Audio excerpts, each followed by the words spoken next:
আসসালামু আলাইকুম ওয়া রাহমাতুল্লাহি তাআলা ওয়া বারাকাতুহু।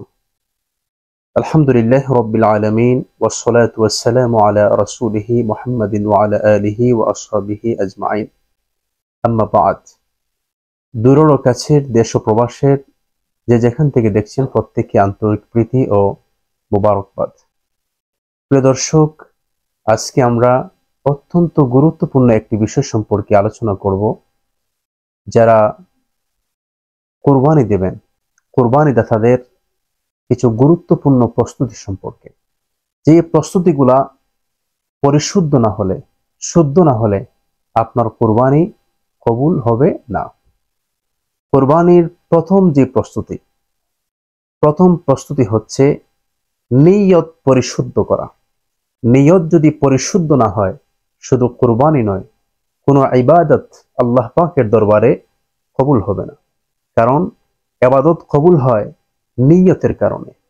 ইন্নামাল আমালু বিন্নিয়াত, সমস্ত কাজ নিয়তের উপরে নির্ভরশীল। এজন্য কুরবানির জন্য আমাদের নিয়তকে আমরা পরিশুদ্ধ করতে হবে। এখানে কুরবানির পশু মানুষকে দেখানো, কিংবা গোশত খাওয়ার উদ্দেশ্য, কিংবা কুরবানি না দিলে লোকে আমাকে কি বলবে, এরকম মানসিকতা কনসেপ্ট থেকে বের হয়ে আমরা কুরবানি দিতে হবে একমাত্র আল্লাহ পাকের জন্য।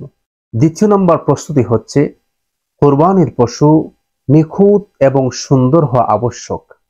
আমাদের মধ্যে অনেকে রয়েছেন যে কম দামে বিশাল বড় একটা পশু তিনি কিনে আনলেন, কিন্তু দেখা গেল পশুর একটা কান নেই কিংবা একটা চোখ নেই, অন্ধ। এ পশু দ্বারা কুরবানি হবে না। এজন্য শর্ত হচ্ছে সুন্দর পশু হতে হবে। বড়র চেয়ে পশু যদি সুন্দর হয়, সেটাই কুরবানির জন্য আপনি চয়েস করে নেবেন, যেন সুন্দর এবং নিখুঁত একটা পশু হয়। তৃতীয় নম্বর প্রস্তুতি হচ্ছে যারা শেয়ারে কুরবানি দিবেন, যেমন উট, গরু, মহিষ, এর মধ্যে 7 জন অংশগ্রহণ করতে পারে। তো যারা আপনারা অংশীদারি হয়ে, শেয়ার হয়ে যারা কুরবানি দিবেন, আপনাদের অংশীদার হিসেবে যারা রয়েছেন প্রত্যেককে আপনারা ভালো করে বুঝে নেবেন ওনাদের সাথে হারাম কোনো ব্যবসার সম্পর্ক আছে কিনা, যেমন সুদ, ঘুষ, তারপর ওনার ইনকাম সোর্সটা হারামের সাথে সংযুক্ত আছে কিনা, এটা আপনারা জেনে নেবেন। কারণ অংশীদার যারা হবে আপনার সাথে, যদি অংশীদারের সাথে হারামের কোনো সম্পর্ক হয়, তার নিয়ত যদি পরিশুদ্ধ না হয়, তাহলে কারো কুরবানি কবুল হবে না। 4 নাম্বার, যারা ঋণগ্রস্ত, আপনারা কুরবানির চেয়ে ঋণ পরিশোধ করা আপনার জন্য উত্তম।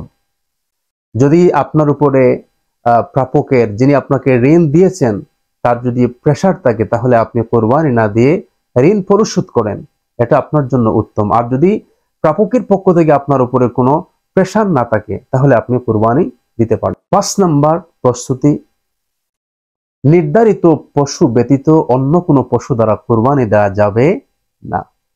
এই নির্ধারিত পশু হচ্ছে উট, গরু, মহিষ, ভেড়া, দুম্বা এবং ছাগল। এই পশুগুলা দ্বারা কুরবানি দিতে পারবেন। আল্লাহ পাক যেন আমাদেরকে একনিষ্ঠ এবং পরিশুদ্ধ নিয়তে আল্লাহ রাব্বুল আলামিনের সন্তুষ্টির লক্ষ্যে যেন আমাদেরকে কুরবানি করার তৌফিক দান করেন।